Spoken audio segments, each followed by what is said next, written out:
welcome along to the Lament Configuration Horror Podcast. I'm Greg Knox, and I'm joined by everyone's second favourite Mancunian, after Morrissey, obviously, your friend and mine, Rhea Fend.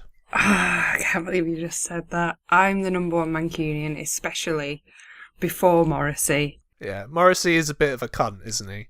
Yeah, pretty much. I mean, I like the Smiths, but Morrissey's solo stuff, it might be his attitude that puts me off, let's just put it that way. And yes, I am back, and much like Beetlejuice's Lydia Deetz, I myself are strange and unusual. Yes, everyone who listens to the show will definitely agree with that. So, before we continue, first of all, I just wanted to thank once again Tom Dennett-Cook from Reviews from the Outer Room from Off the Reels, who appeared on our Halloween special. So thank you very much, Tom. Really, really appreciate you coming on to the show, Rhea. Your sentiments as well? Yeah, woo, Tom. Definitely. Yeah, we love Tom.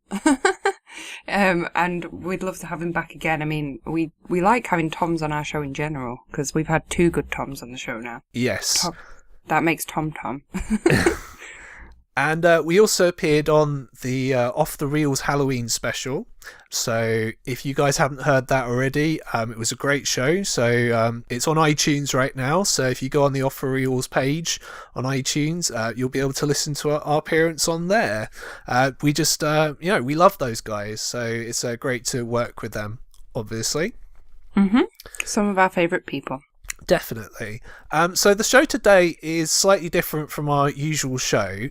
If you remember the show that we did for Fright Fest, no Tom's on this show, unlike that one. But what we're doing today is myself and Rhea have been to the London Film Festival, which is really cool. I've been to London Film Festival for the last sort of 3 years, and I'm going to talk about that in a little bit. But first of all, of course, we have to do the warning. So Rhea, why don't you go ahead and give us this great warning that we always have on our shows?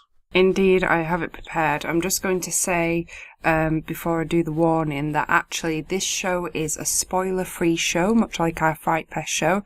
So for anybody wanting to listen to our spoiler-free shows, those are the ones to go for. And very popular, they're proving as well. So it's slightly different today, but we still need the warning. Warning, the following broadcast may contain extreme language, violence, and topics considered graphic or adult, not for those of a sensitive disposition. Okay, so, as I said, we're talking about the London Film Festival 2017 today. Now, I've been going to LFF, as it's more commonly known, since 2014. Since the last sort of few years, they've had a cult strand which shows like horror, sci-fi and sort of weird genre films there. So it's kind of since then that I've kind of been more interested, although I do like the kind of usual art house fare that they show there as well. And in fact, some of the films that I saw this year were kind of your more traditional art house kind of films as well, although that's not really in the remit of this show, so I'm not going to go into it. But in the last few years, I've seen It Follows, and I've seen The Witch, and Green Room, and The Wailing. So, as you can see, the standard of films that they show is really, really high. And Rhea, this is the first year that you've gone, I understand. It is indeed, and with the encouragement of yourself, this year I've attended Fright Fest for the first time, and now London Film Festival for the first time, so it's been quite a fun-packed, hectic year for me, and yeah, I very much enjoyed it. I loved London Film Festival this week. Yeah, there you go. I'm having a positive impact in your life, even though we've not even really known each other we've known each other for exactly a year, according to Facebook, isn't it? So yeah, I just saw the reminder, literally, I think it was this morning, that 1 year ago today I was heading off to Off the Reels, which is the first time that we actually met in person. Yes, exactly. So there you go. That's how important Off the Reels is to us. So yeah, so it's the first year at London Film Festival. For those of you who don't know, because you are not from the UK, it's our big film festival. It's been running for years. So you've got Cannes, and you've got Venice, and you've got Toronto, and Berlin, and New York, and all these other big cities. And yeah, this is our film festival. And the good thing about LFF is we get kind of the cream of the crop of the other film festivals but just after they've played. So you get to kind of pick and choose most of the time films that have already played elsewhere, and you can kind of go, well, that's good, that's a bit shit, not going to watch that. So, which is kind of what we did, really. Yeah, just pick and choose what you want to see. It's one of those occasions where it makes you incredibly grateful to be living in one of the most exciting cities in the world, with access to all of this. And I should imagine a lot of people do travel quite far to go and see that kind of thing. And it's an excellent opportunity to see celebrities, directors, actors and actresses on the red carpet, and to literally be walking right behind them, which I've done a couple of times this week. So very, very exciting indeed. Yeah, and like Ria said, I mean, most of the films that I saw, all the directors were there pretty much, bar like one or two. And yeah, it was really cool. Like, there was a couple of directors after one of the films that I'm going to talk about that were basically at the bar at the cinema, and if you wanted to, you could just go up and talk to them about their film, which I kind of wish I could have done, but I get a bit shy of these things. I'm not really like Ria. I'm a bit like, I'm not really very good around sort of people I don't know. I get a bit awkward, but oh well, that's using the show as kind of an outlet for my sort of social anxiety, as you do. Mm-hmm. Yeah, well, I mean, it's depending on the scale of it. Some of the ones that I went to, you don't get that opportunity, and yeah, it can be a little awkward, like you say, if there's somebody that you really respect and they're just stood there and you could possibly have a drink with them. It's quite surreal. Yeah, now speaking of surreal, this nicely segues into the first film that we're going to talk about, which you saw, which was the new film by Guillermo del Toro, who was there, I understand. He was there indeed. So this was the first one of the week, and my very first London Film Festival film ever was his new film, The Shape of Water, which was on the Tuesday night for the gala. So it didn't have a Q&A, but it did have an intro, and he was in fact there with some of his crew, so a producer and somebody else, I believe. But he got such an amazing reception, and there was such excitement. It's very difficult to get tickets for this, so I was really grateful to be able to go. And yeah, it was fantastic. It's probably the best film, one of the best films that I've seen all year, actually, and it's not out until next year, I believe. Yeah, so you get an exclusive. So yeah, you're very lucky. I really wanted to watch this film, but unfortunately, you know, because it's a hot ticket, these things do go very quickly. So, you know, you must know the right people, obviously.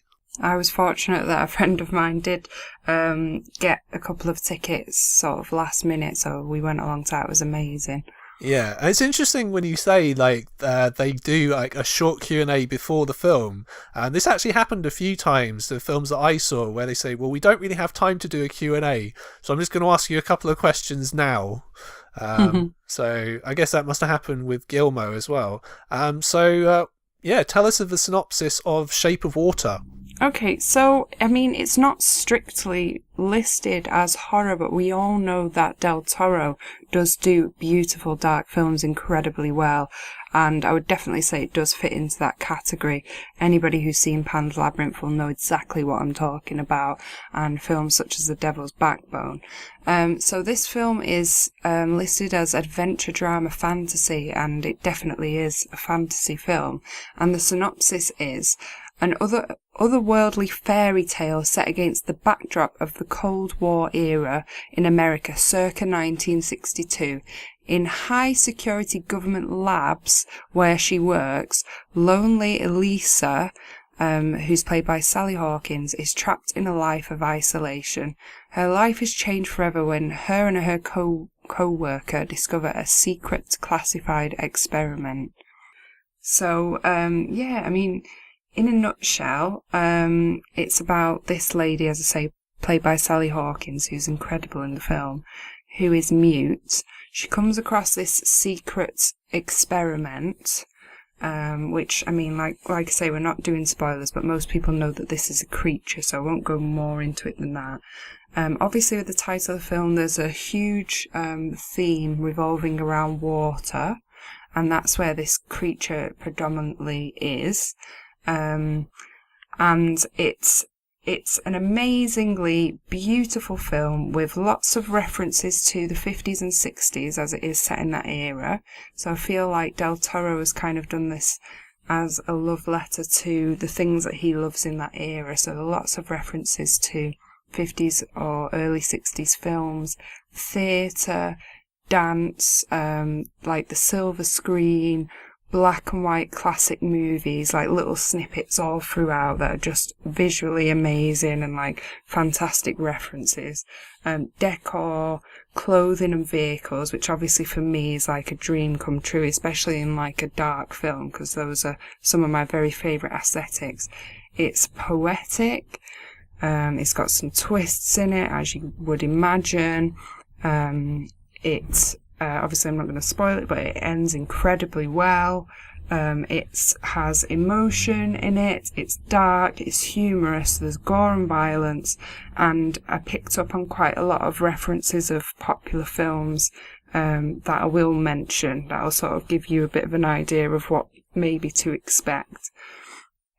So I was getting kind of hints of something along the idea of maybe Beauty and the Beast. There's a bit of a love story. The aesthetics are quite sort of harking towards Amelie, if you're a fan of that. I am. Yes, so obviously when you see this you can let me know if you think that that's the case, but I got a lot of that when I was watching this. And maybe something along the lines of Splash as well, with like the water and creatures, and also something maybe classic, a bit like Creature from the Black Lagoon. Okay. So like a classic monster movie. So yeah, combine that all with kind of Beauty and the Beast fairy tale-like qualities, something magical a bit like Splash, Amelie for like a retro kind of whimsical fantasy-like reference, and you can imagine sort of what this film is like. Okay, yeah, so that does sort of sound like the kind of films very similar more to Pan's Labyrinth then, would you say, in terms of the films that Del Toro has made? Yes, but think kind of more classic, and I would say it feels like it's like more mature than Pan's Labyrinth. So it's still fairy tale-like, but definitely more mature. Like there's quite a lot of sort of adult jokes in terms of sexual jokes. So it doesn't feel quite as sort of almost like it's aimed at sort of children in the way that Pan's Labyrinth does feel a little bit like that. Pan's Labyrinth is really dark though.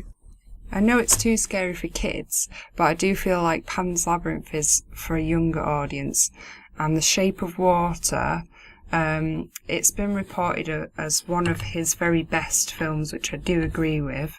I think it depends on your taste, but I would definitely put it up there as one of his very best. But I do feel like it's a bit more mature than Pan's Labyrinth, just because there are some like sexual jokes.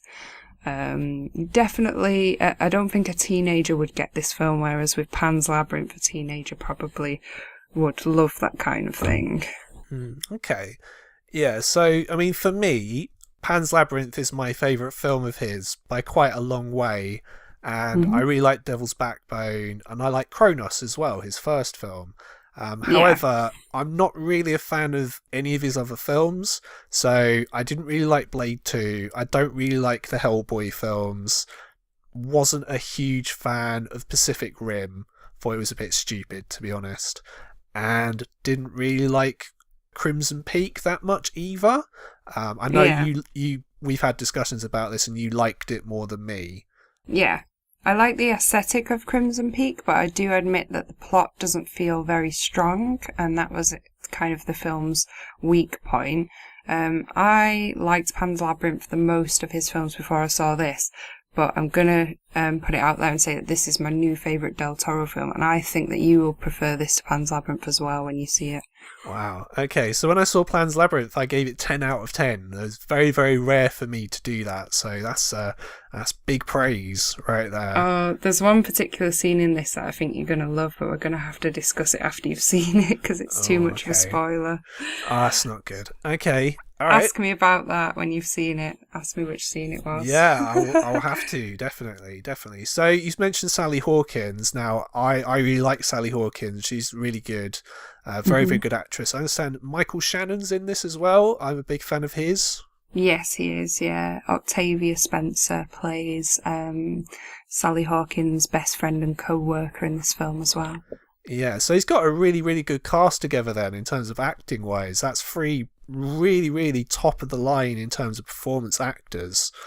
Yeah, I feel like he's just gone from strength to strength, to be honest, because this is just amazing, this film. It got such a great reception. Okay, cool. So, yeah, it sounds as if it's one definitely to look forward to when it comes out next year then, for anyone who hasn't seen it. Yeah, I mean, it's a bit of a long wait, so I do feel very privileged, like I say, and to see the man himself on stage was incredible. Okay, awesome. So yeah, I'm really looking forward to seeing that. Hope you guys are as well from Mia's review. So the next film that we're going to talk about is a film that both me and Rhea have actually seen, which is the only time that this is actually the case. So this is going to be quite an interesting discussion. So this is The Killing of a Sacred Deer, which is directed by Yorgos Lanthimos, whose previous films that I've seen anyway are Dogtooth, which I really like, very, very weird film, very fucked up, but in a good way. Alps, which is alright, kind of similar, and The Lobster, which you have reviewed elsewhere, haven't you? I have. If anybody listened to what to watch on Netflix, the Post Pop podcast, which I have tweeted and posted about, Greg and I are both on one episode each, and one of my picks was The Lobster. For my 3 recommendations for what to watch on Netflix. So I recently watched that in preparation for Killing of a Sacred Deer, which was great. And I really loved The Lobster, but I actually do think I preferred Killing of a Sacred Deer. Yeah, it's weird. So I was going to kind of talk about this in a little bit more detail, like when we've kind of gone through like the synopsis and stuff. But I mean, with The Lobster, I really liked it, but I felt that the first half of The Lobster was better than the second half by quite a long way. Essentially, once Colin Farrell's character, once he leaves the hotel, it's sort of not quite as good, which is very noticeable. So that kind of spoilt it for me. Whereas this, to me, kind of it was very consistent all the way through. Yeah, I agree. I felt like it was a little slower in the second half of Lobster, whereas in this one, it's perhaps a little slower to start with, but you expect that from most films, so it really gets going in the second half. Okay, so what is a synopsis of Killing of a Sacred Deer, for those who don't know? Okay, so Stephen, a charismatic surgeon, played by Colin Farrell, is forced to make an unthinkable sacrifice after his life starts to fall apart when the behaviour of a teenage boy he has taken under his wing turns sinister. So the first thing that I noticed when I was watching the film, and this isn't really a spoiler because this is literally the introduction of the film, is that it starts with open heart surgery. Again, it's the third time this year that we've had a film that starts with heart surgery, although I'm assuming this wasn't real heart surgery.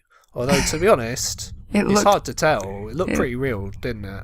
I mean, they could have perhaps filmed that. It did look pretty real. Maybe they had some stock footage from, medical reports or something. Who knows? Okay. So, overall thoughts of the film before we kind of talk about it in a little bit of detail.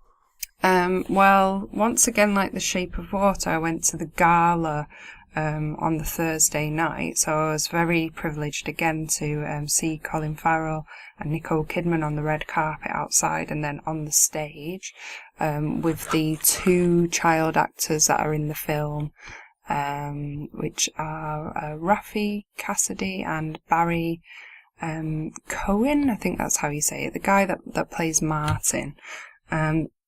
Also with director, Yorgos Lanthimos. So that was a privilege to see that, and there was a lot of excitement around it. So that made it, all the better for going there. General thoughts. I thought this was not as dark as Dogtooth, which for me was perhaps a little too weird, although I did enjoy it. But it was a lot more clever than anything that he's done before. Lobster was still dark, but this was darker. And it had such an interesting plot and such high stakes that it was just incredibly exciting. And there's still a lot of dark humour in this film to kind of lighten the mood. But it's actually kind of unbelievable, like what kind of things happen in this film. You just find yourself absolutely glued to it. What are your general thoughts on this, Greg? How did you find it? Well, I really liked it. So I know what you're saying about it's interesting that you say like this really dark humour which lightens the mood, which it kind of does, because like The Lobster, this is almost pitched as this very, very black comedy, because some of the stuff that they bring up, and these are not jokes where they really, really hammer it over you that like, oh my god, like we're being really funny now. It's stuff which is very almost inappropriate, but the characters say them at like very straight faced, which makes it funny. Yeah, totally. I mean, there's a lot of, and I've noticed this in his other films as well, there's a lot of like adolescent awkwardness, body awkwardness, sex and nudity in terms of dark humour. There's some unusual sexual taste in this film. I won't give too much away. Very much so, yeah. It's very taboo film. There's also a kind of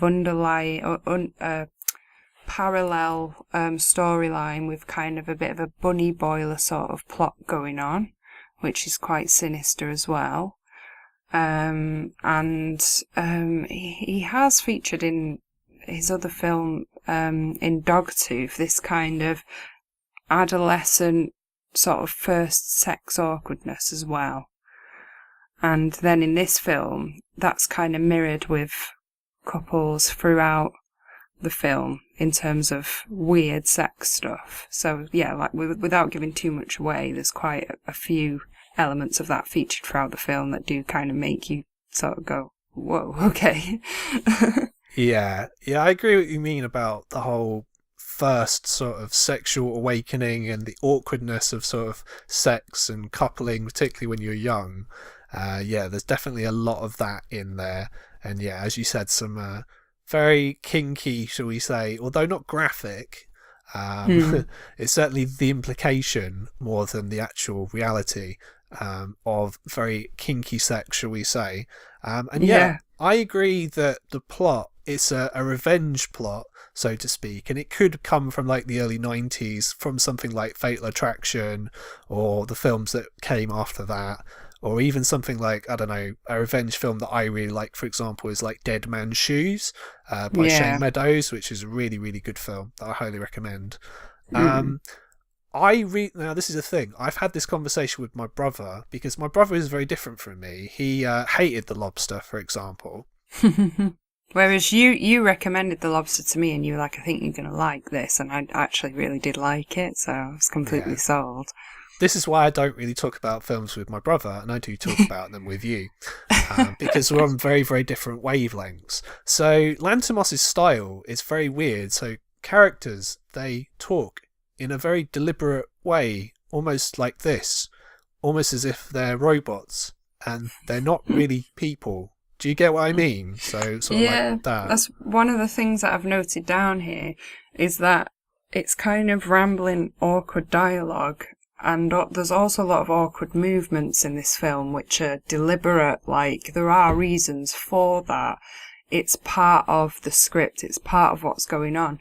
But in the way that he's directed this, like, it's incredibly well acted when, actors are having to make such awkward movements in films like that, but comes across as though it's completely necessary.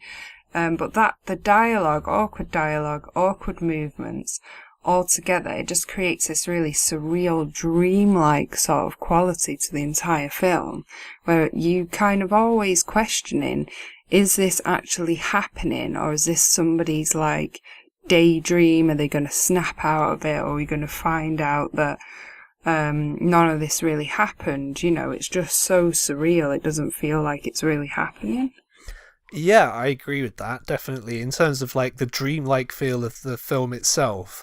And what I was taken by is the way that the film is shot, because the film is shot in a very deliberate way. So, for example, so you've got Stephen, who's the main character, and you've got Martin, who's sort of the antagonist, I guess, in a way, in the film, and they have these very weird meetings right at the start of the film. And I noticed that the way that Lantimos framed these was very interesting, in that their conversations would almost be happening like on the edge of the frame or in the distance, which I thought was quite interesting, so which kind of tells you a lot about their relationship, in that there's not really any close-ups as such, or they're in very odd parts of the frame. As I said, I found that very interesting kind of use of cinematography there. Another thing that I really like is I've seen that this film's been compared almost to like Stanley Kubrick a lot, which I can see, and it's in two ways. First of all, it's sort of the use of the tracking shots, particularly through the hospital. Really, really love tracking shots and steady cam shots, which this film sort of has a lot of, particularly in those kind of scenes. And there's some very, very interesting shots. There's a shot of an escalator at one point in the film, and it's shot from above, which I felt looked really awesome. And also through the use of the score, which the score has a lot of very discordant classical music on it. It's a nice touch. I liked that. Worked really well with the film itself. I felt, it gave this very off-kilter, sort of off-centre feel, and kind of added to the dreamlike quality, as you said. Yeah, for anybody who's seen The Lobster, I felt that the music was fairly similar, the score. Yeah, I think... similar style. Yeah, I think Lantimos, he uses a lot of the same collaborators whenever he makes films. He's had the same writer for a lot of his films, and he must use a lot of the same kind of behind-the-scenes people, even though, as I said, Dogtooth was made in Greece, which is obviously his native country, but he lives in the UK, and I think it's helped... his last couple of films where he's made it in the UK and he's able to get all this international talent, Nicole Kidman, for fuck's sake, Yeah, she, interestingly enough, on stage when they did the intro, they really wanted Nicole to speak, and she in person, she's just astounding looking, and she comes across so well, like such a humble, like lovely person. She's so striking looking, even more so than on screen. I was quite taken aback by it. I've always thought that she's a fantastic actress, but it wasn't until that point when I did see her on stage talking about her work on this film that I really have a newfound respect for her. And she basically said that herself and Lantimos had talked for some time about working on something together. And she was just a huge fan of his work and just so wanted to do this film. And finally it has, been done, and she was just so pleased about it, both of them were. It was incredibly humbling to hear, and just fantastic that she was so passionate about it. And like I said, about Barry Cohen being up there, he was very popular outside on the red carpet. He's just done Dunkirk and this film, so he's obviously on his way to stardom. He's doing incredibly well. So he was very popular outside, with people wanting photographs and statements. And I just thought he was utterly incredible in this film. Like, there's nobody else that could have played that part like he did, basically. Yeah, I thought I'd recognised him from somewhere, and yeah, it makes sense. Yeah, I've seen Dunkirk, and yeah, of course he's in that as well. Fuck, why didn't I realise that at the time? And yeah, he is really good in this. He plays it. It's very interesting because the way that it's a very kind of fraught film, because it's, I don't know, I guess another director may have done this as a thriller, and it would have been a lot more melodramatic, but there isn't really a lot of hysteria in the film, in terms of like there's not really any sort of shout. Well, there is shouting, but there isn't any kind of like like in Fatal Attraction, like that kind of level of like fraught kind of like, why are you doing this or kind of thing like that. It's Yeah. more very buttoned down, as you said, and very straight. It was very, very bizarre, but it works really well, I think. Yeah, almost makes it more unnerving that it is played so straight. And there's actually a very good use of silence, I think. I mean, the score's not running throughout. There's quite a lot of awkwardness in the silence that he uses as well, I think. And great scene with Alicia Silverstone as well, who appears in one scene, but it's a very, very funny scene. For anyone who's seen the movie, you'll know exactly what I'm talking about. Yeah, amazing. So I would highly recommend this film. So for my first two films of London Film Festival, I saw some absolutely outstanding films. I really couldn't believe my luck, to be honest. Yeah, absolutely. Well, this is the kind of quality that you get at LFF. Well, what can I say? And yeah, I agree. It's a very, very good film. I look forward to watching it again at some point. It's out soon, isn't it? Is it next month? Is it out? Yeah. It comes out in November. So if you haven't seen it, I mean, would you say it's a horror film? Because this is the only thing that I would sort of think of to say sort of as a in passing. It's actually listed as drama, horror, mystery, so it is categorised as horror. Okay. But yeah, I mean, it does come across as a dark drama, I would say. But saying that, IMDb does say it is a horror as well, so scores very highly at the moment on IMDb. It's 8.1 on here. Yeah, well, if IMDb says it's a horror film, clearly what they say goes. So, yeah. I mean, I can see why people would say it's a horror film. The thing is, and this is kind of the more interesting overarching theme of the films that I saw, maybe not necessarily the films that you saw, because the films you saw are a lot more straight horror a lot of the time.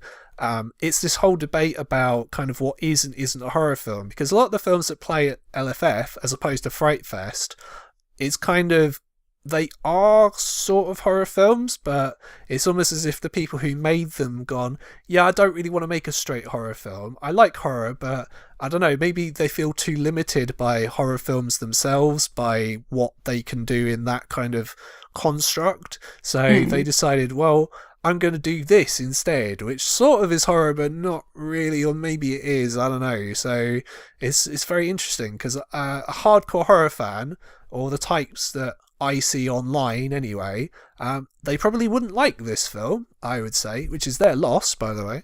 Exactly, whereas I would prefer to go for something more different, even though I do like straight up horror films.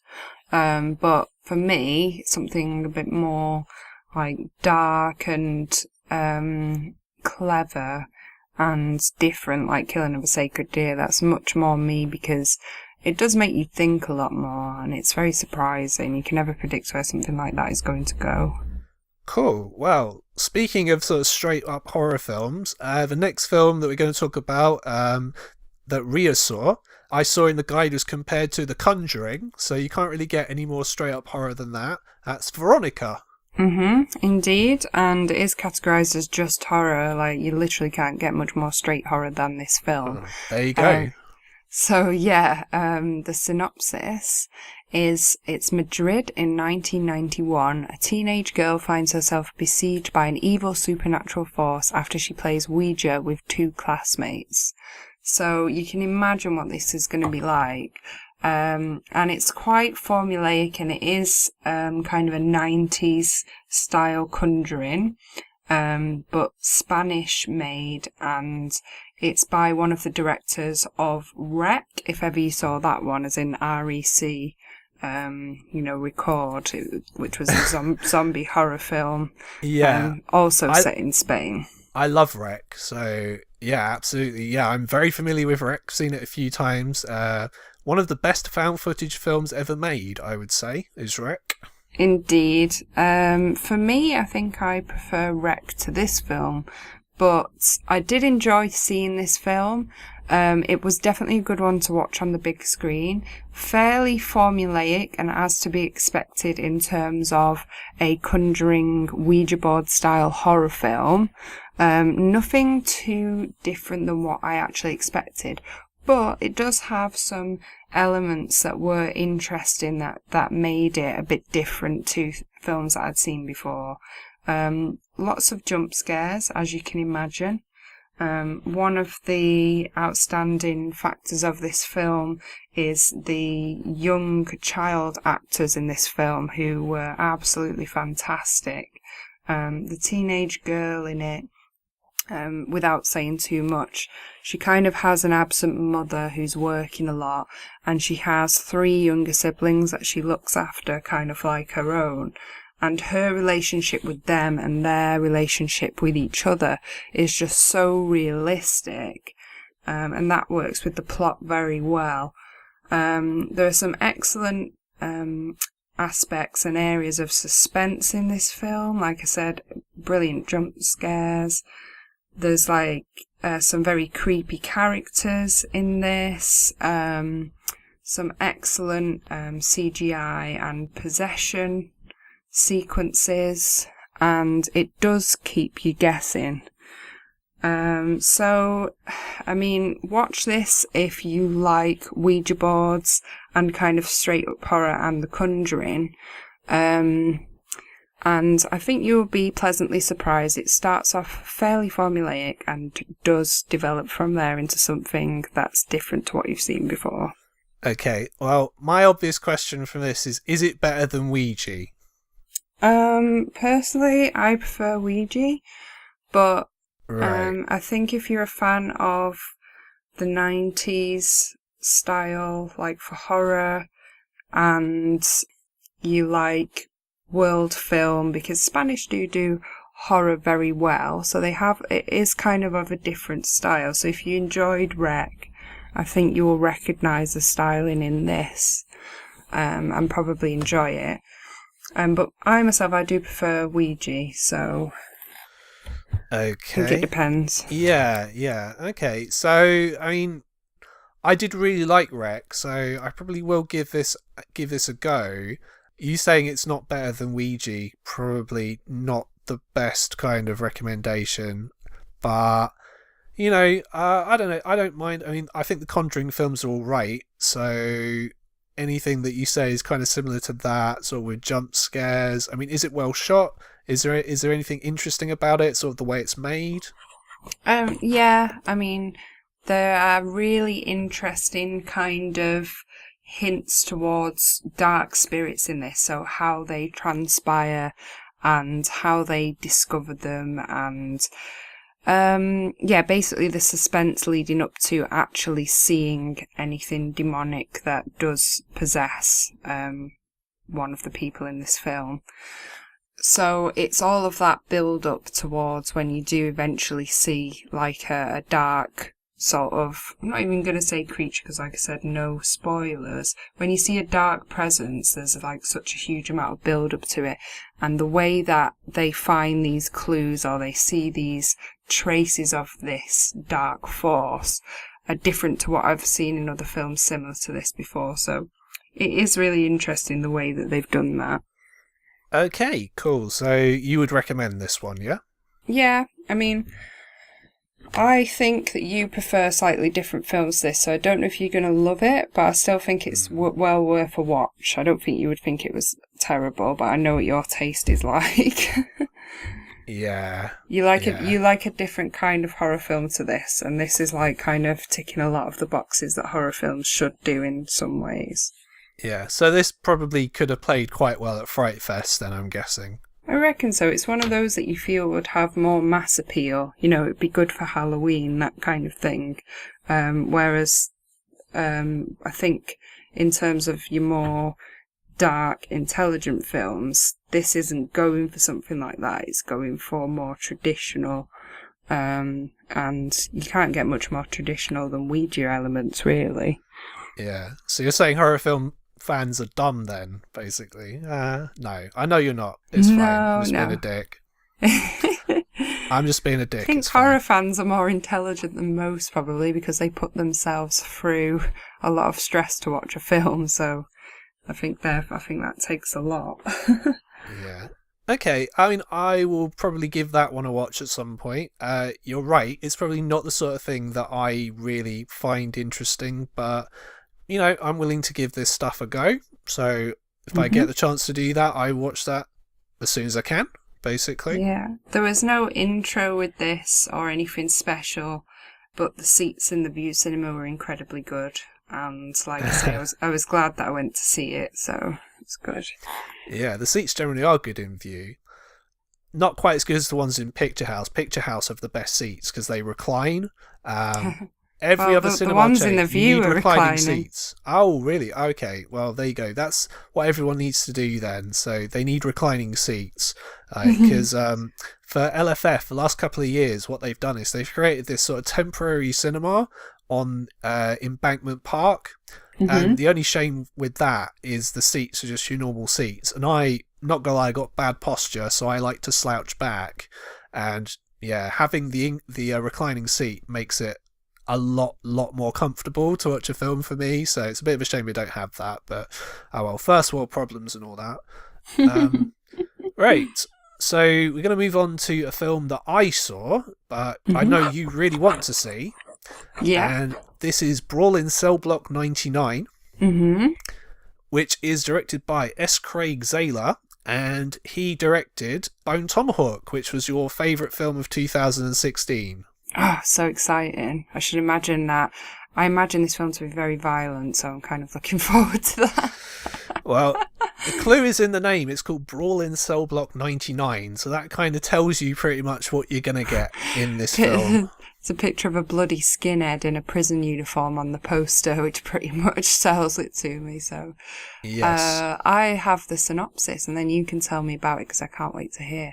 It's an action crime thriller, so not strictly horror, but I imagine with the amount of violence in this, we can definitely categorize this as horror. A former boxer turned drug runner lands in a prison battleground after a deal gets deadly. So, Greg, tell us about your experience watching this. Yeah, so you really like Bone Tomahawk. Now, what was it about Bone Tomahawk that you liked specifically? And then I can kind of tell you if that is in fact the same as this film. Surprising brutal gore after a very characteristic slow build-up. It was a mixed genre film. Bone Tomahawk is horror western action film. So just different to anything that I'd ever seen before. And it had incredible acting in that film as well. And just very, very brutally primitive behaviour that you generally don't see in that many films because it is very close to the bone. So I think this director does tend to go... In a manner of speaking. Yeah, very close to the bone tomahawk. I think this director goes where other directors possibly won't because it's quite brutal. I should imagine he's got a very dark mind. Nothing to be ashamed of. No, nothing at all. Well, you'll be pleased to know that this film is very, very similar in style to Bone Tomahawk. So the film itself, it's just over 2 hours long. It's about 2 hours and 10 minutes. And what this guy does, S. Craig Zahler, is that he really, really takes his time in the first sort of hour and 20 minutes or so. And that is very interesting because a lot of directors, what they'll do is they'll go, right, we want to get to the good stuff. But he makes you wait. And he kind of builds up the characters first, which I think is a very brave move. And it's very similar to what he did in Bone Tomahawk. So in Bone Tomahawk, the first half of the film especially, there's no violence really at all. It's all just, people talking, and you get to know these different characters and their personalities. And it's very, very similar in this, although in this case it's just really one person that we're really getting to know, who is Bradley, who's played by Vince Vaughn. Now, you might be curious, is like Vince Vaughn, this guy, is he really a good actor? Well, let me tell you, how he is in this film is better than Four Christmases, The Dilemma, The Internship, Unfinished Business, all those shit films, right? You can forget about all them because he is actually really, really fucking good in this film.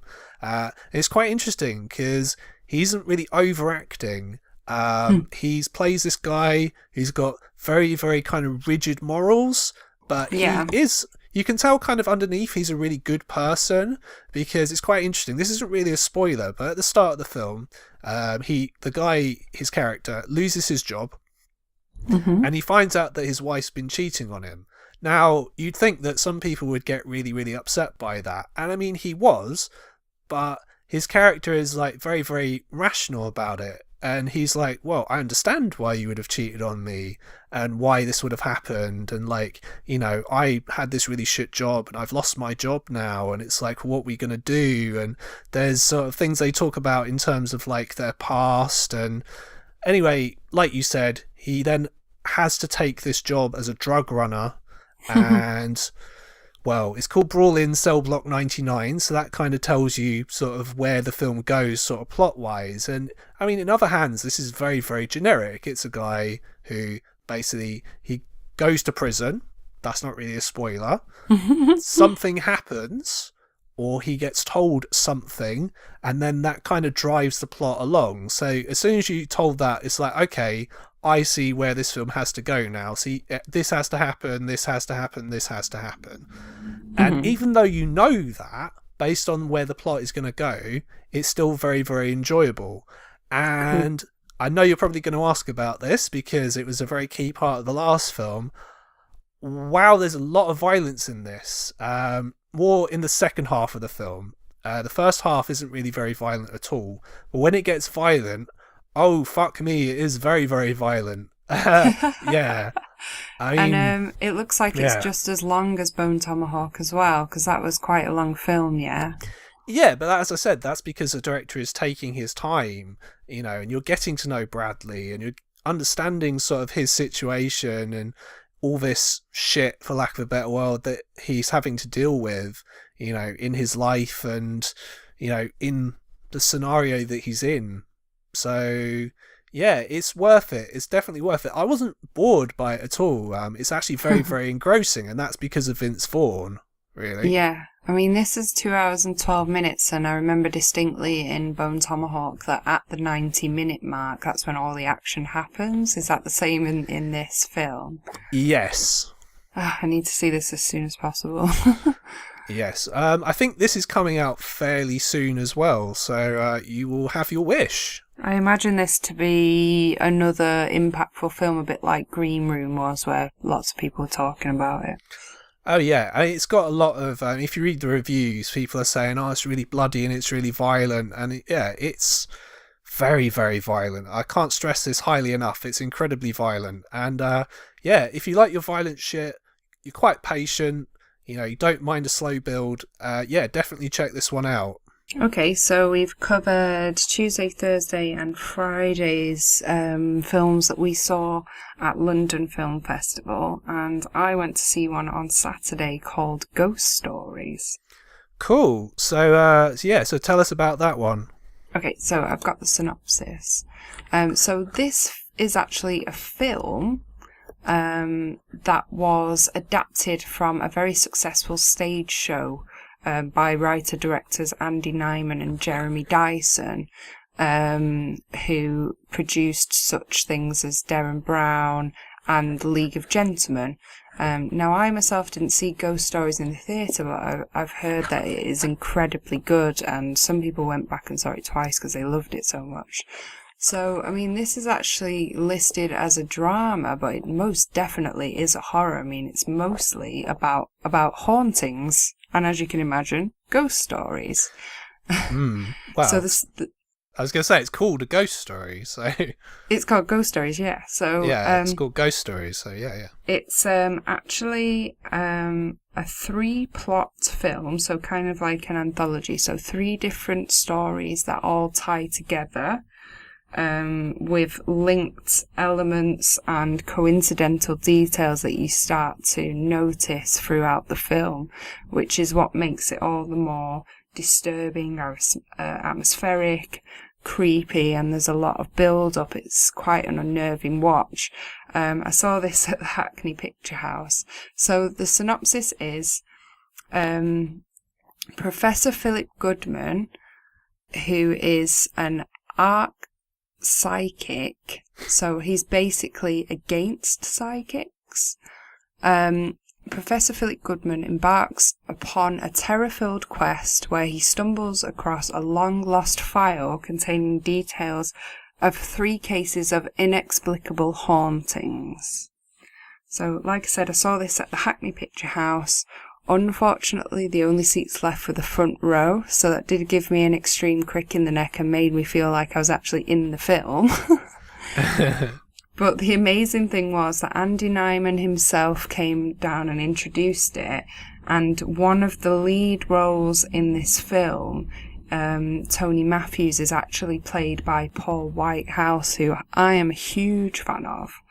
I grew up watching The Fast Show and absolutely loved him in that, and he's also going to be in Death of Stalin, if anybody's going to watch that. So Paul Whitehouse came out along with the producer of Ghost Stories and Andy Nyman, who was one of the writer-directors. And they talked about their experience making this film in Leeds. It's an amazing British horror film. I thought it was fantastic. If they toured the stage show again, I would definitely go and see it, because I believe it's different, but the film definitely does it justice. I personally think that you would really like this. I think of this as kind of a straight up horror, but it has very interesting twists. Obviously, because this is a spoiler free show, I won't tell you how the 3 stories in this film tie together. It's pretty unpredictable. There are lots of jump scares in this. There are some amazing characters, fantastic acting, and it has that sort of bleak British horror feel to it, which I feel kind of sets British horror apart from a lot of different styles. You'll see what I mean if you watch this film. Yeah, definitely. I mean, like, British horror definitely, as you say, has its own feel, like the Hammer films, or even something like Woman in Black, which is very, very British. I mean, I know people who've seen the stage version of that, and they said that the film with Daniel Radcliffe in it wasn't the same at all. Now, I'm quite interested in when you get films that are adapted from a stage production. One of the criticisms that's often labelled at them is that they feel too stagey, in that stuff often happens just in one room and people don't really leave it. And, you know, it doesn't feel like a film. It feels like a play that someone stuck a camera in front of. Now, from what you're saying, this isn't like that, then. It isn't like that at all. They've actually done this really well. And knowing somebody else who's seen the stage show and the film by comparison, I heard about the differences in how this was executed. And it didn't feel at all like you were watching a play or something that was very static. It was done in lots of different locations, there's a lot of movement in it, and it didn't at all feel like it would be like stage props. There's some very excellent sort of horror effects and prosthetics in this, and I thought it was incredibly scary. You could actually hear people reacting very loudly in the audience to this when I was watching it in the cinema, which I feel like it's pretty rare, not to that degree anyway. It was pretty damn scary, to be honest. I was afraid. Okay. With films like this, so horror anthologies, so the most common one's Dead of Night, which is also British, you know, very, very famous. That's often kind of classified as the best horror anthology. Stuff like Creepshow, Tales from the Crypt, that kind of thing. The issue that you often have is that there's one story that's really good, and there might be one that's not so good that kind of really, really stands out, and you just want it to be over, which is true in all kind of horror anthologies. Is that the case here? Is there one story that's much better than the others, or are they all generally pretty high standard? No, because all the way through you're trying to work out what the link is, and you're looking at details, and none of it really seems like it's weak. It's just kind of a bit of a roller coaster of a ride to watch this. It goes from one thing to the next very quickly.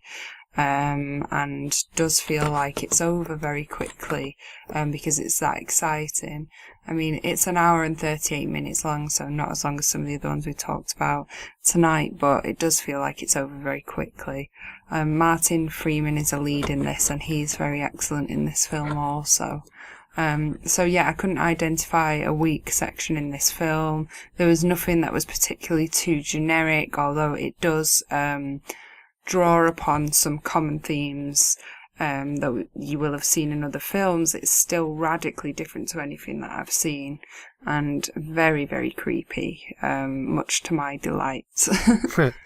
Cool. I mean, Andy Nyman, anyone who's been to Fright Fest or is a well-seasoned Fright Fest goer will know Andy Nyman's name very well.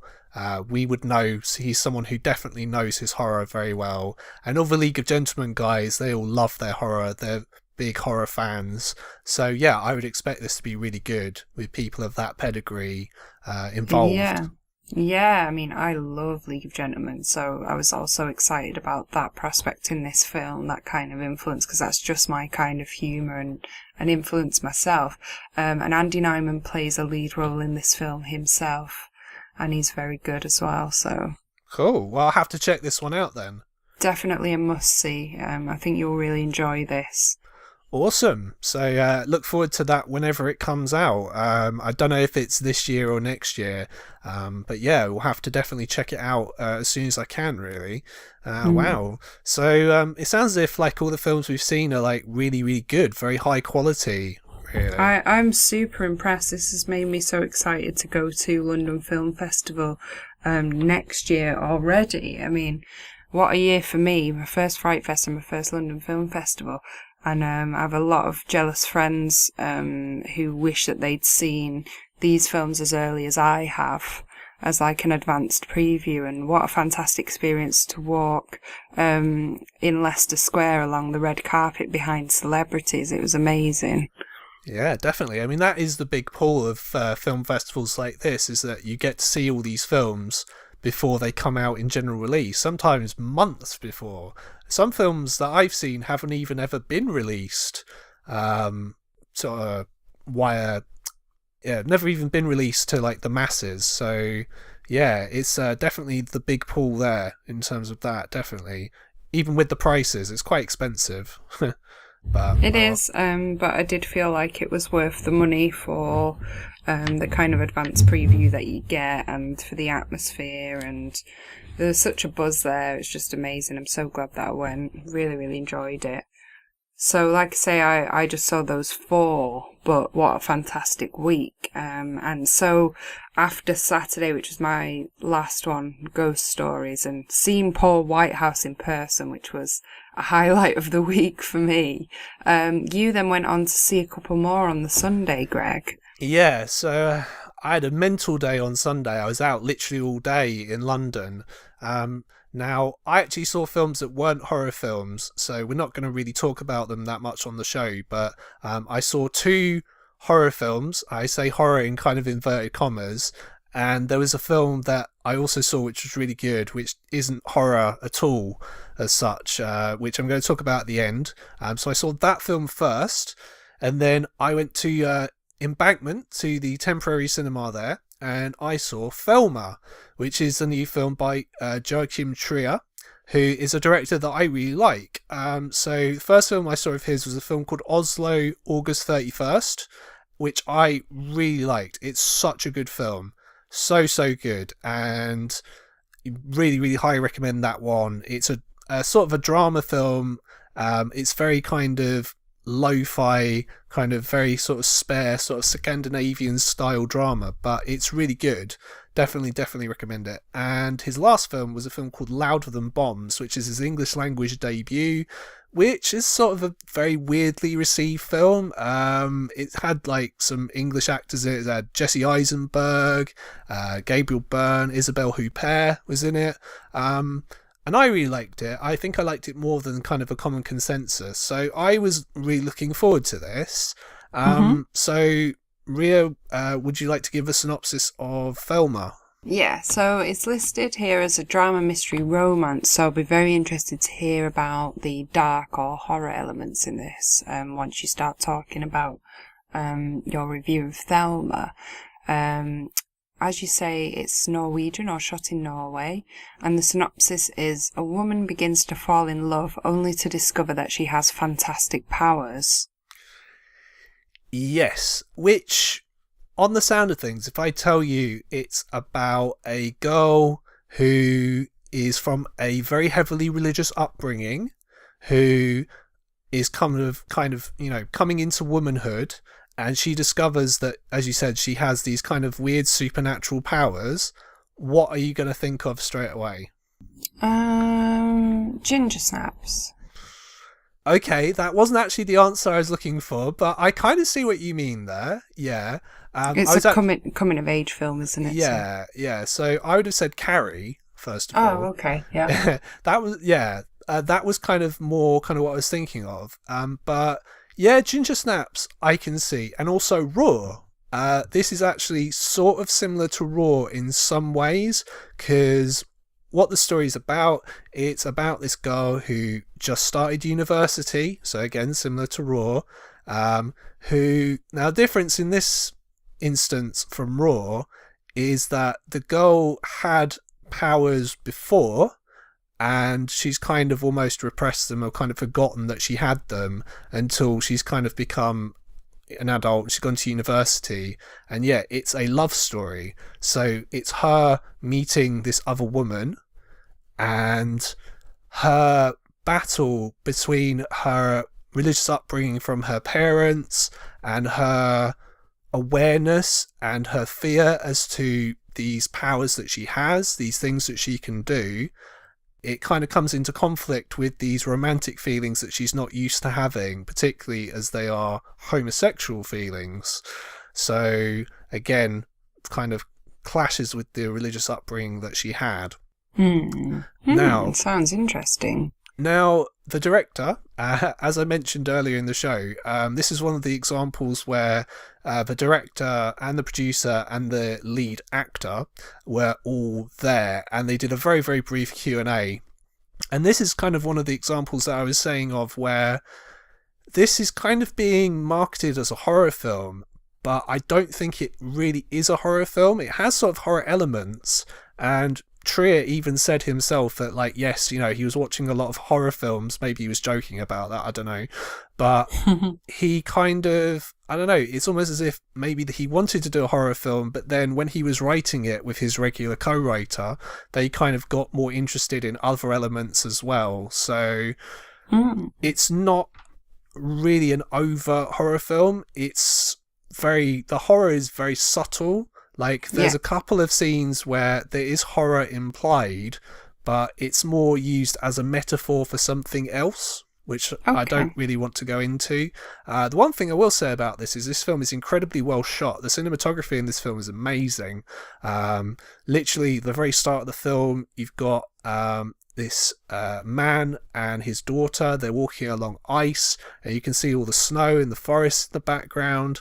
That's amazing. There's scenes, it's quite interesting because this film has a warning about flash photography at the start of it. There's a lot of bright flashing lights, particularly there's a scene that I don't want to spoil, but I will kind of give a hint. It reminds me of a similar scene from The Exorcist,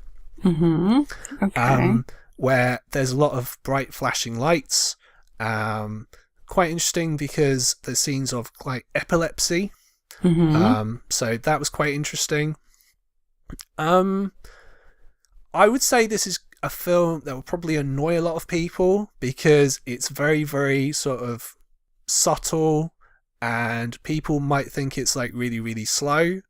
And my initial impression of it was that it was quite slow in a bad way, and that it wasn't quite as horror inflected as I wanted it to be from like my impressions from reading reviews and seeing like people, well, it's like Carrie, and it's like, it's sort of like Carrie, but it's not as much like Carrie, I think, as people are making it out to be. I think that's a bit of a lazy comparison because people need to label things and things need to fit in boxes. Yeah, maybe they found it difficult to reference anything else. They couldn't find anything else to compare it to. Yeah, so I've heard this, and this again is a bit of a lazy comparison, is it's like Ingmar Bergman meets Stephen King. Not really, I don't think that's really true. Bergman I kind of get, but even then that's a bit of a lazy comparison because they're both Scandinavian filmmakers, and it's like, well, I don't know. What I would say this is like is it's like a filmmaker, an auteur, who's maybe known for doing a certain type of film where he's maybe trying out a couple of different things that maybe he's not used to doing before. And whether or not that's everyone's cup of tea or not, I don't know. I can see a lot of people really hating this because, again, I know what horror film fans are like. So, what do you think? What do you think I will make of it? Do you think this is my kind of thing, or maybe. I wouldn't discourage you from watching it. Let's put it that way. I can see you getting a lot out of it. As I said, it looks really nice. There's use of animal imagery. Again, won't really go into too much detail about what it is. There's a lot of religious imagery. There's some cool kind of dream/hallucination type scenes that work really well in this. Again, like I said, it's very well shot. It's kind of got a slightly enigmatic kind of ending / sort of last third of the film, but it's quite interesting. I would say of all the films I saw, this was probably my least favourite, but that's not to say the film is bad. It's more that the film was just different from what I was expecting, to be honest. I think there's a lot of that at the moment, isn't there, with a lot of this diverse sort of cross-genre development in horror and film in general. It's like you say, the marketing, the poster for this and the title all look very beautiful and intriguing, so I can understand where you're coming from with this. I'm probably going to give this a watch. It's not as high up my list as some of the other ones that have been mentioned this year, but I hope to watch this sometime soon, as soon as I can get hold of it, really. Yeah, so it's out in the UK in November as well. So again, if you want to watch it, by all means, so check it out, because I don't know if it'll be in UK cinemas for very long. It's one of these things that will probably be out for a week or two, and then you may be able to get it on like Curzon Online or something like that. Yeah, okay, great. Yeah, looking forward to it. Cool. So that's Thelma. As I say, I kind of recommend that one. But a film that I enjoyed more is a film called The Endless. Now, this is directed by Justin Benson and Aaron Moorhead, who were at the they were at the screening. Did a very, very good introduction to the film. Came across really well, and I'm a big fan of their previous film, which is Spring, which I don't know if you've seen it, which was kind of similar to this in sort of style, maybe a little bit more polished than this, but again, very, very interesting film. Kind of curious as to what people think about this one. So Rhea, what is the synopsis of The Endless? Okay, so it's a horror sci-fi thriller, and it's two brothers return to the cult they fled from years ago to discover that the group's beliefs may be more sane than they once thought. So it's quite interesting because the directors actually play the two main characters in this film, and they're both called Justin and Aaron, which is must have taken them a really long time to think of those names. And they play brothers, and it's quite interesting because in their brief little Q&A before the film, they were saying how they're best friends basically, and they're kind of almost like brothers anyway. So although their characters in the film, they were saying, are not like how they are in real life, which I can believe. So it's exaggerated. Yeah, very much so. So as I said, this is a film about two brothers. They have previously escaped a cult when they were younger. They receive a video from someone at the cult, and for whatever reason, I don't think it's necessarily that well explained, but they end up going back to the cult that they left. And at first, they're like, one of them is sort of really wants to go back, and the other one is a lot more cautious and a lot more wary about what's going on. And they end up staying for longer than they intended. And I don't necessarily really want to go into that much detail sort of plot wise, because this is kind of one of those films that the less you know about it going in, the better. Okay. However, I would say if I was to compare this film to other films that I've seen, obviously, like the director's previous films are obviously a good start. I would say, I don't know if you're necessarily going to know the films that I'm talking about, but the films of Shane Carruth, probably Primer, that film, I would say it's kind of similar to that in some ways. I would say, I don't want to spoil it, because it's one of these things, if I say the film, you're going to kind of go, well, it's kind of like that. There is a film in cinemas at the moment that has done very well financially, that in a lot of ways is kind of similar, but I don't want to give away what that is. Ah, Greg. Sorry. You tease. Yeah, big old prick tease that I am.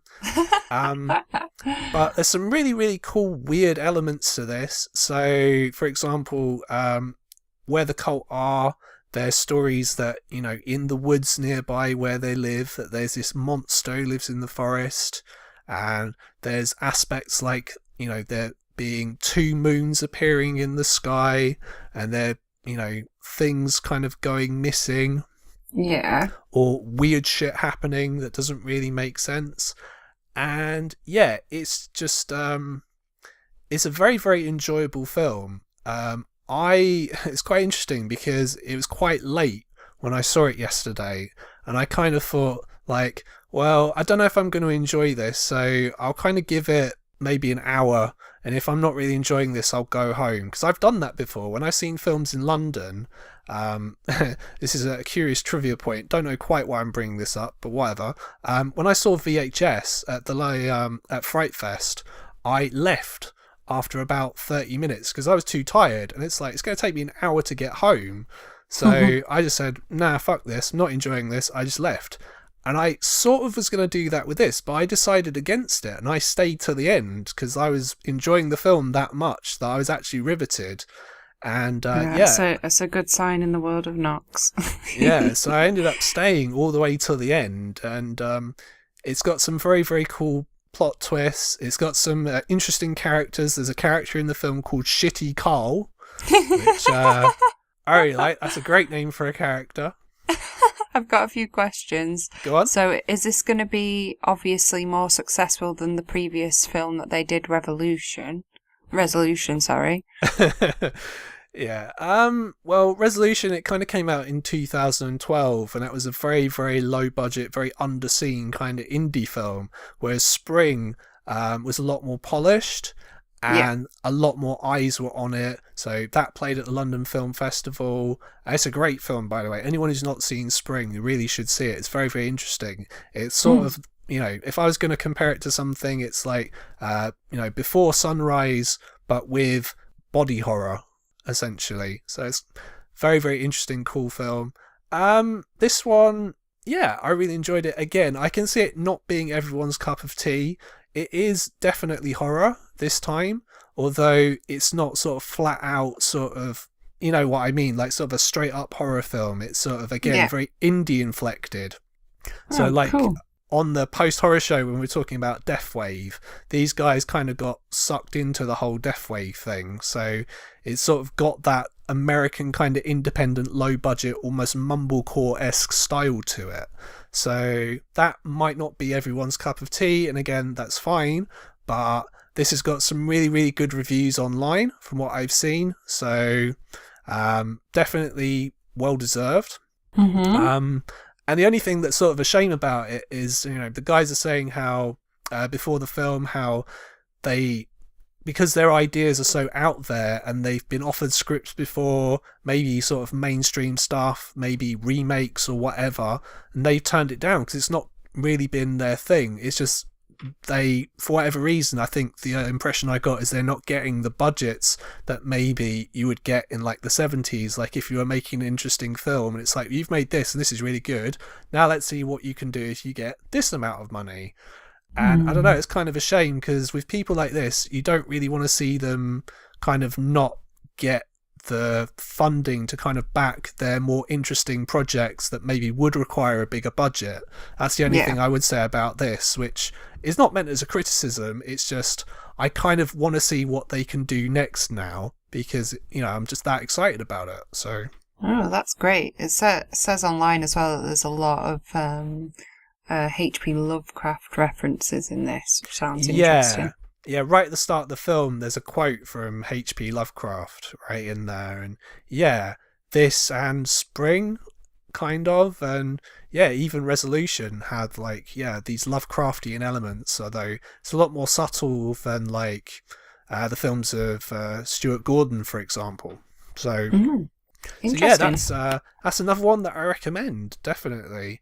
I was very lucky that I saw really, really good films for the whole 2 weeks that I went to the festival. I did see some non-horror films. They're all great, absolutely great. So I saw Loveless, which was awesome. I saw Good Time, which was great. It's a film with Robert Pattinson in it, and it's probably the best film that I saw across the whole 2 weeks. Very, very fun film. And I saw the new Lynn Ramsey's film, which is called You Were Never Really Here, which, again, is sort of very good, very dark, maybe possibly horror inflected. But again, this is an interesting conversation maybe we can have another time, is that just because a film's really gory or has got, a lot of violence in it, does that make it a horror film? Now, I say no, but other people may feel differently. But all three of those films are awesome, not horror. But if you have good taste, then I would definitely recommend you check them out. Okay, so my final question, what was your standout film of London Film Festival? Which one was the favourite one that you saw? Well, I would say other than Good Time, which I would say is probably my favourite overall, of the films that we've talked about in detail on the show today, I would say Killing of a Sacred Deer was probably my favourite. Excellent. I mean, that was my second favourite, with The Shape of Water as my number one. Awesome. So, so those two definitely worth checking out. I mean, all the films we talked about on the show today are definitely worth checking out. But it just kind of goes to show that if you're a horror fan and if you like well-made films, intelligently made films with, great cinematography and great acting and just lots of ideas, and London Film Festival is the way to go. Yeah, very exciting, very much enjoyed it. Yes, and I will definitely be going next year. So this is the 4th year that I've been, and next year will be my 5th year, which makes me sound old. But it's definitely great, definitely worth going to if you live in and around London. Okay, so I mean, after this, we've got a different special on the show, haven't we? Yes, absolutely. But before I get to that, I just got to get my usual plugs in. So I'm Greg Knox. This is the Lament Configuration Horror Podcast, as I said. If you want to check us out, you come across this by accident somewhere on the internet, want to know where to find us more regularly, you can do so on our Facebook page, which is under the Lament Configuration Horror Podcast, on Twitter at Lament Horror, or on our YouTube page, or on Podbean, or on TuneIn Radio. Excellent, and thank you to everybody who's been downloading all of our episodes, catching up or listening in on a regular basis. Very much appreciate all of your feedback and messages, thank you. As always, I've been Death Count Girl, except there was no Death Count today, but certainly next episode I will return to that role. Reoffend, F-E-N-D. You can find me on my public modelling page, Reoffend on Facebook. I'm also on Twitter and Instagram @_Reoffend. And we'll be back in 2 weeks for yet another episode of The Lament Configuration. So, as we sort of hinted at, the next 2 episodes, in fact, we're going to be covering a very, very popular horror franchise. We did mention it on our Slasher Film show. This is the Child's Play franchise, of which we have a video on YouTube covering the latest Child's Play film. That's our most popular video on YouTube by far, by quite some distance, which shows just how popular the Child's Play franchise is. So we are looking to cover all 7 films in the franchise. So definitely looking forward to that one, as I'm sure you are as well. Yeah, I am indeed. The very first Child's Play film was the very first horror movie that I ever watched, so I am very much looking forward to returning to this franchise and summarising the whole kit and caboodle. Definitely. And on that note, I wish you all a very, very good day. I hope you've enjoyed the show, and I'll see you again in 2 weeks' time. Bye, everyone. Farewell.